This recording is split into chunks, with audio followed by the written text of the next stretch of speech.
Po ajo që ka duhet me ndalë, se gjithmonë mundohem nga rastet më të lehta edhe tek rastet më të vështira, për arsye të ndryshme, pa dashur me paragjyku familje të cilat provojnë metoda të ndryshme, por vonohen për trajtim. Edhe kur them vonohen, puna me ta është pak më e vështirë për shkak të sjelljeve, pak më qoftë agresive apo jo bashkëpunuese. Ndoshta ka prind që dorëzohen Blertë dhe thonë nuk don, nuk bashkëpunon, s'kem çka me bë. Unë e di që puna e një terapisti stimulus asnjëherë nuk ka me u dorëzu, gjithmonë e gjen një metodë, sepse duhet t'i motivoj edhe këta prind të cilët janë në këtë prag, në këtë ka zgjidhje.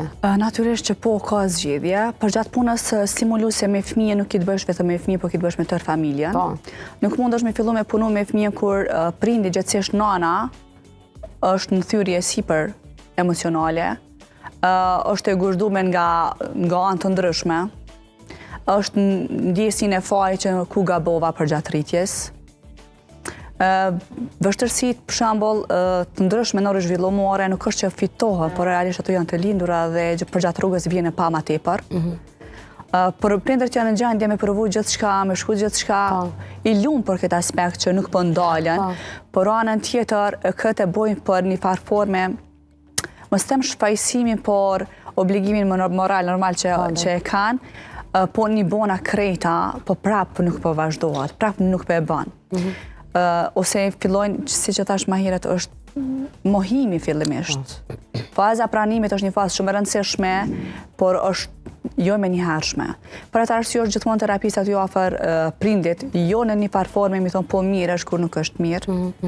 Gjithmonë duhet me pas kujdes mënyrën e komunikimit me ta.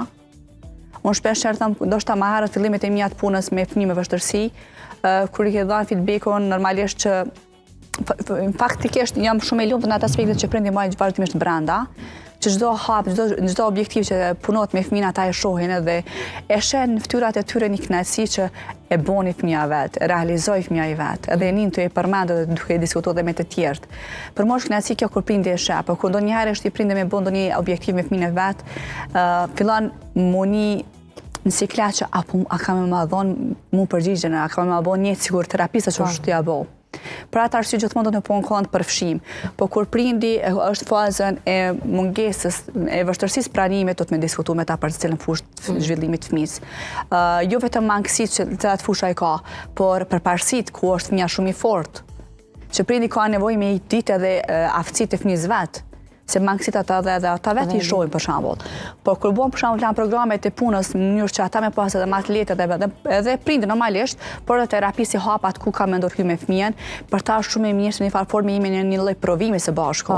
Që kur përfundot ajo fazë, janë rivlerësimet, por edhe janë krahasimet se prindi realisht e bën këtë krahasim, si ka qenë edhe si është tash, kur ti shef listimet e tyre sa shumë kanë bërë lista se sa ka ndryshuar fëmia. Normalisht bashkëpunim shumë të fortë, trekondor, nëse janë edhe në institucione të ndryshme parashkollore, edhe ajo pjesë jep shumë të rëndësishme aspektin e më të lehtë pranimit nga ana e prindërve.